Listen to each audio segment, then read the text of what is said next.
Ada yang komen warranty berapa lama.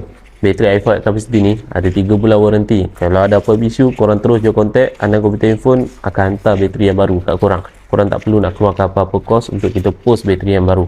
So guys, Alhamdulillah hari ni punya order guys banyak ada lebih kurang 120 order. Yang mana dah grab bateri i5 capacity ni dekat beg kuning, dekat platform lagi satu pun ada lah. So guys, untuk korang yang mana ada masalah bateri cepat habis tu, nak kena charge phone 4, 5, 6 kali sehari, korang pergi sekarang grab bateri i5 capacity yang mana capacity lebih besar daripada original, bateri dapat tahan lebih lama. Untuk iPhone 12 ke atas, korang boleh diagnose akan naik use, tak ada keluar long pipe, tak ada keluar verify pipe.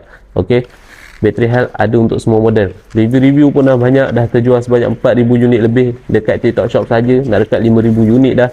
Dekat platform lagi satu pun ada. Tu tak termasuk yang walk in dekat kedai guys. So korang tunggu apa lagi guys?